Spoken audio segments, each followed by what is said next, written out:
بسم اللہ الرحمن الرحیم۔ السلام علیکم ورحمۃ اللہ وبرکاتہ۔ الحمد للہ وکفی وسلام علی عبادہ الذین اصطفی، اما بعد۔ حاضرین و ناظرین، یہ درس نمبر 1347 ہے اور آج سورہ حج کی 2 آیتوں کی تلاوت اور تشریح کی جائے گی، آیت نمبر 63 اور 64، 63 and 64۔ چلیے سب سے پہلے ان 2 آیتوں کی تلاوت کرتے ہیں، لفظی ترجمے اور ترجمے کے بعد تشریح کرتے ہیں۔ اعوذ باللہ من الشیطان الرجیم، بسم اللہ الرحمن الرحیم۔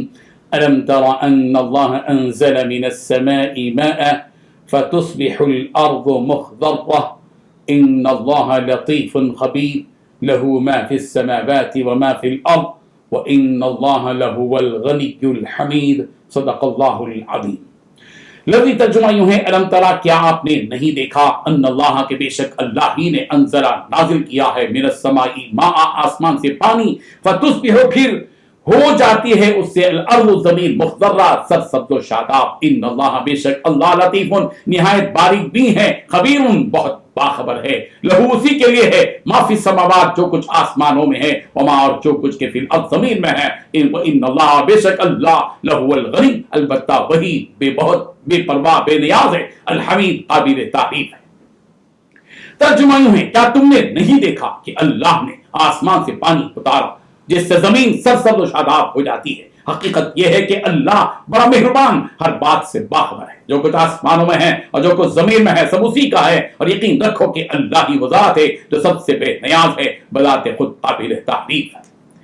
ان 2 آیتوں میں 4 باتیں بتائی گئی ہیں۔ پہلی بات، کیا تم نے نہیں دیکھا کہ اللہ نے آسمان سے پانی اتارا جس سے زمین سرسبز و شاداب ہو جاتی ہے۔ دوسری بات، حقیقت یہ ہے کہ اللہ بڑا مہربان، ہر بات سے باخبر ہے۔ تیسری بات، جو کچھ آسمانوں میں ہے اور جو کچھ زمین میں ہے سب اسی کا ہے۔ چوتھی بات، یقین رکھو کہ اللہ ہی وہ ذات ہے جو سب سے بے نیاز ہے، بذات خود قابل تعریف ہے۔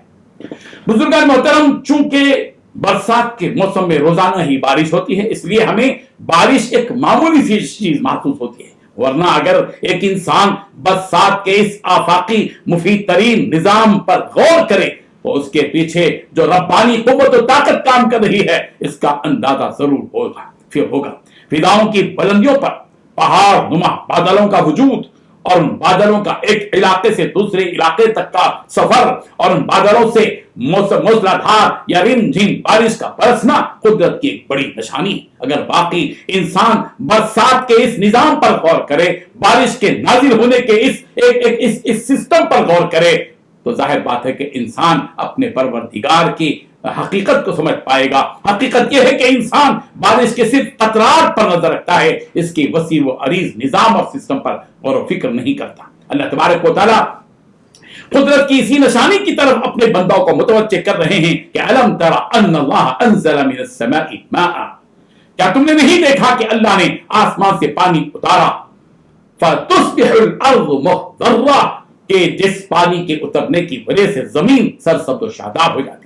بارش کا برسنا اور مردہ زمین کو زندہ کرنا، اور اس زندہ زمین سے پھلوں، میووں، ترکاریوں وغیرہ کا اور اناج اور گلوں کا اگنا، اور ان کے علاوہ سینکڑوں قسم کی مفید اور مؤثر چیزوں کا وجود میں آنا، یہ رب ذوالجلال کے مہربان اور مخلوق کے حالات پر باخبر ہونے کا نتیجہ ہے۔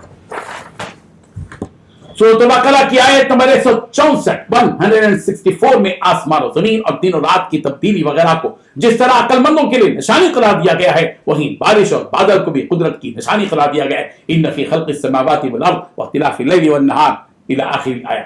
سورۃ الانعام کی آیت نمبر 99 میں بھی بارش اور بارش کے نتیجے میں ہونے والے زمینی انقلاب کو ایمان والوں کے لیے نشانی قرار دیا گیا۔ وَهُوَ الَّذِي أَنزَلَ مِنَ السَّمَاءِ مَاءً فَأَخْرَجْنَا بِهِ نَبَاتَ كُلِّ شَيْءٍ۔ سورۃ الاعراف کی آیت نمبر 57 میں بھی باران رحمت اور اس سے پہلے بھیجی جانے والی ہواؤں کے تذکیرات، وَهُوَ الَّذِي يُرْسِلُ الرِّيَاحَ بُشْرًا بَيْنَ يَدَيْ رَحْمَتِهِ۔ اس کے بعد یہ حقیقت بیان کی گئی کہ آسمانوں میں موجود ہر چیز اور زمین میں موجود ہر چیز اللہ ہی کی ہے۔ یہ ساری چیزیں اللہ تعالیٰ کے قبضے میں ہیں، اور اسی کے حکم سے یہ ساری چیزیں اپنے کام میں لگی ہوئی ہیں۔ دنیا جہاں کی ساری چیزوں کا خالق بھی اللہ تبارک و تعالیٰ ہی ہے، اور ان سب کا مالک بھی اللہ ہی ہے، اور ساری چیزیں اللہ تعالیٰ کی بندگی اور غلامی کی زنجیروں میں جکڑی ہوئی ہیں، اور سب اس کے سامنے جھکے ہوئے ہیں۔ ہر چیز اللہ تعالیٰ کی محتاج ہے، اور وہ اللہ کسی کا محتاج نہیں ہے۔ سورۃ البقرہ کی آیت نمبر 107 میں بھی یہ حقیقت یوں بیان کی گئی، الم تعلم ان اللہ لہ ملک السماوات والارض وما لکم من دون اللہ من ولی ولا نصیر، کیا تجھے علم نہیں کہ زمین و آسمان کا ملک ملکیت اللہ ہی کے لیے ہے اور اللہ کے سوا تمہارا کوئی ولی اور مددگار نہیں ہے۔ سورۃ البقرہ کی آیت نمبر 255 255 میں بھی کہا گیا لہو ما فی السماوات و ما فی الارض، اسی کے لیے جو کچھ کے آسمانوں میں ہے، اسی کے لیے جو کچھ کے زمین میں ہے۔ سورۃ البقرہ کی آیت نمبر 284 284 میں کہا گیا للہ ما فی السماوات و ما فی الارض۔ سورہ آل عمران کی آیت نمبر 109 میں کہا گیا وَلِلَّهِ مَا فِي السَّمَاوَاتِ وَمَا فِي الْأَرْضِ۔ سورہ آل عمران کی آیت نمبر 180 میں کہا گیا وَلِلَّهِ مِيرَاثُ السَّمَاوَاتِ وَالْأَرْضِ، آسمان اور زمین کی میراث اللہ ہی کے لیے۔ دنیا جہاں میں چھوٹی بڑی بری بحری جتنی بھی چیزیں ہیں وہ ساری کی ساری اللہ ہی کی ہیں، اللہ ہی ان کا مالک ہے، اللہ ہی ان کا خالق ہے، اور یہ ساری چیزیں اللہ ہی کے سامنے جھکی ہوئی ہیں، سب اسی کے مطیع اور فرما بردار ہیں۔ یہ سورج اللہ کے حکم سے طلوع اور غروب ہو رہا ہے، یہ چاند اپنی منزل اللہ ہی کے حکم سے طے کر رہا ہے، یہ آسمان بغیر ستون کے اللہ ہی کے حکم سے ٹہرا ہوا ہے، یہ زمین اپنے اندر سے نباتات اگا رہی ہے تو رب ذوالجلال کے حکم ہی سے اگا رہی ہے۔ اللہ تعالیٰ ہم سب کو ان حقیقتوں کو سمجھنے کی توفیق عطا فرمائے، آمین۔ وآخر دعوانا الحمد للہ رب العالمین۔